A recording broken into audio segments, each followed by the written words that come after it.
Hello, I wanted to make just a quick video and speak on purpose and meaning and the separation grid as a whole, and like what has happened. I wanted to read this Rumi poem, and kind of, but to set it up in relation to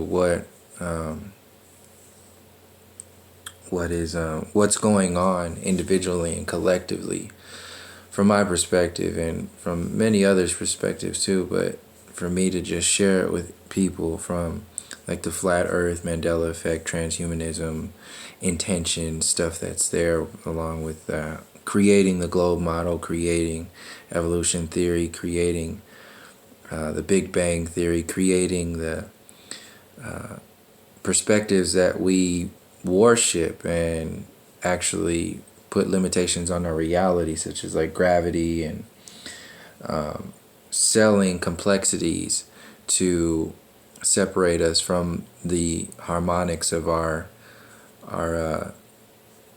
basic organic connections to nature and each other, and really what's at the source of it all. When we when we understand, okay, there's a television, yeah, it's dumbing us down. Okay, there's music, yes, it's throwing our vibrations off. Okay, there's food, yes, it's genetically modifying us and shortening our lifespans and affecting our emotions and our relationships and our experience as a whole. Yes, there's fluoride in the water, and it is affecting the calcification of our pineal gland and also dumbing us down. Yes, there's chemtrails in the skies that are blocking out the sun on one level, and on another sinister level could be putting all kinds of toxins into our bodies, and blanketing the entire earth plane with no less than aluminum, barium, and strontium, and all kinds of other things that could be involved with like nanotechnology. As far as the transhumanism agenda goes, yes, there is an agenda there to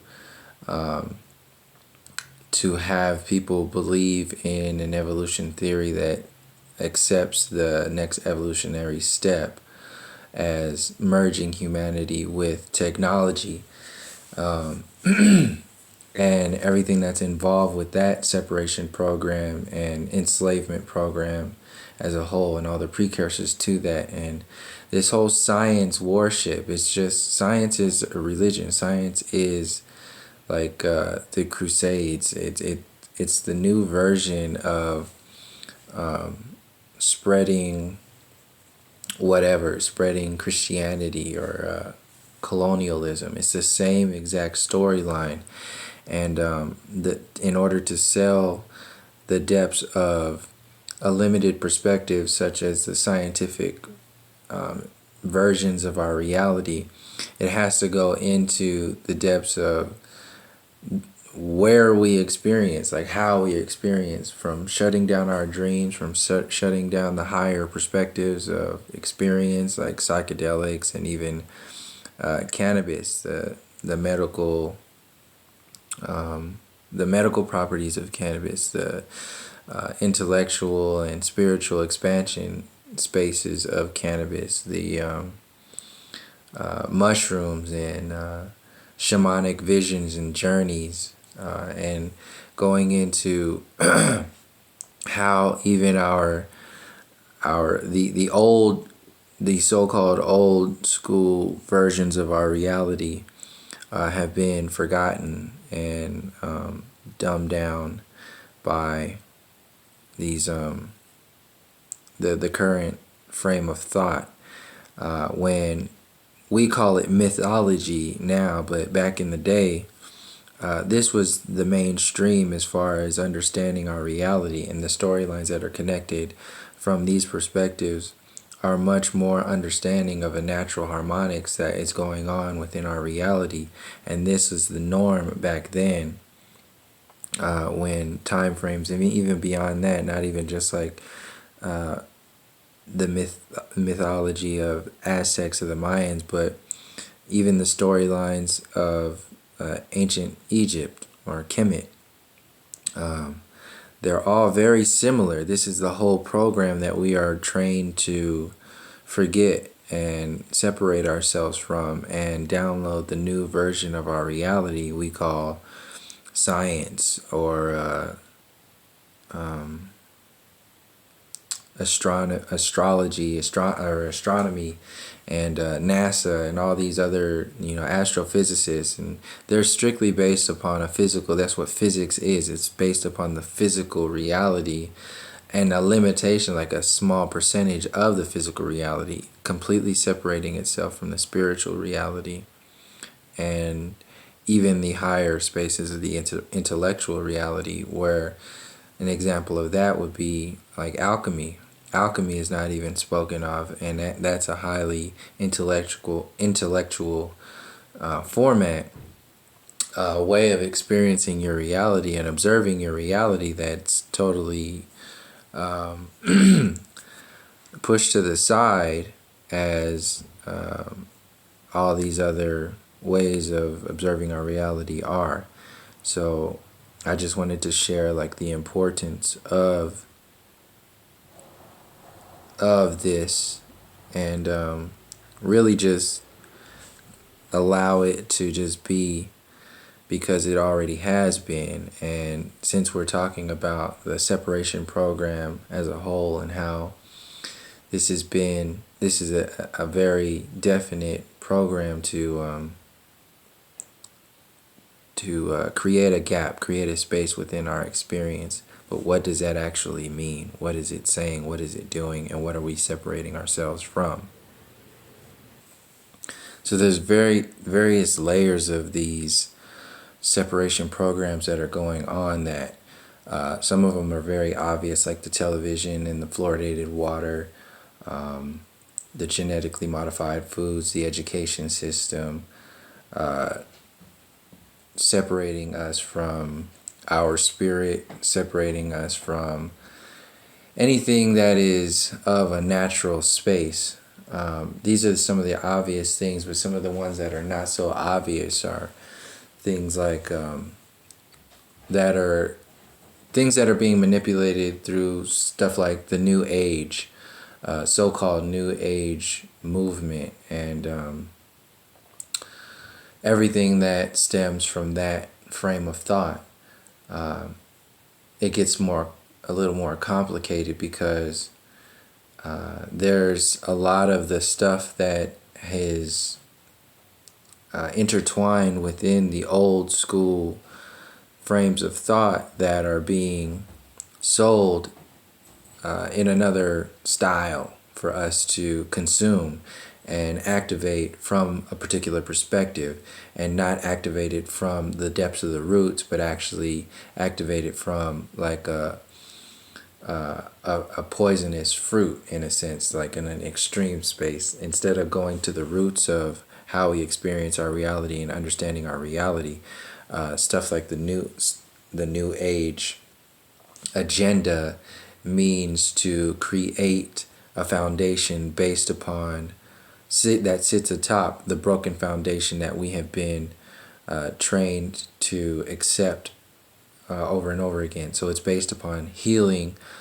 It's like putting band-aids on a cancer, as opposed to understanding the cancer, going to the depths of where the cancer is rooted, and clearing that space from the ground up and the top down, with our own conscious awareness of everything, not just the bad stuff, or not just the good stuff, the love and light stuff. See, there's at least no less than two realities that are being played within this so-called awakening. The orchestrated awakening, as I call it, is the you have people who focus only on like the Illuminati, the bad stuff that's going on, and you have people focusing only on the love and light, which is the expansion of consciousness and understanding our spiritual perspectives as a whole. You have all of these and everything in between, when it's actually a merging of of this understanding and really seeing how far this goes in order to activate our maximum potential individually and collectively.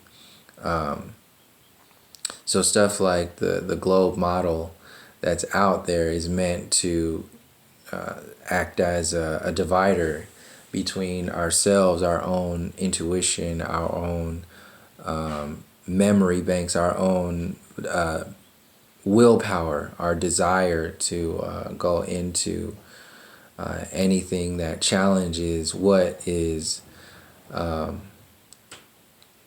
so-called like it's everything. Like, oh, this is what's real. So when we separate ourselves from our intuition, when we separate ourselves from either side of the story because it's one or the other, we see it as one way or the other, we're comfortable with one way or the other, that kind of or it definitely shortens our ability to fly, our ability to go beyond just the perspectives that have been set, the energy levels that have been set for us. So stuff like the obvious space of the globe model separates us from our purpose, our meaning, our experience as a whole in connection to spirit. And the process of that is not only an individual separation, but it's a collective one. And I wanted to share this Rumi poem that's called "The One Thing You Must Do." So it says there's one thing in this world you must never forget to do. If you forget everything else and not this, there's nothing to worry about. But if you remember everything else and forget this, then you will have done nothing in your life. It's as if a king has sent you to some country to do a task and you perform 100 other services, but not the one he sent you to do. So human beings come to this world to do particular work. That work is the purpose, and each is specific to the person. If you don't do it, it's as though a priceless Indian sword were used to slice rotten meat. It's a golden bowl being used to cook turnips, when one filing from the bowl could buy 100 suitable pots. It's like a knife of the finest tempering nailed into a wall to hang things on. You say, but look, I'm using the dagger. It's not lying idle. Do you hear how ludicrous that sounds? For a penny, an iron nail could be bought to serve for that. You say, but I spend my energies on lofty enterprises. I study jurisprudence and philosophy and logic and astronomy and medicine and the rest. But consider why you do those things. They are all branches of yourself.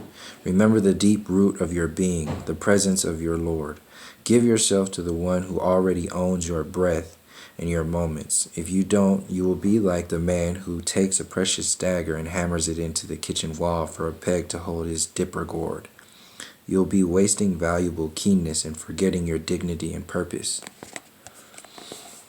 So it's basically the essence, the foundation to what this separation program is meant to do, and how we have kind of demonized all of the ancient ways, the ancient perspectives, and kept from going into understanding it, and just meant to leave it alone and just deal with what we have now.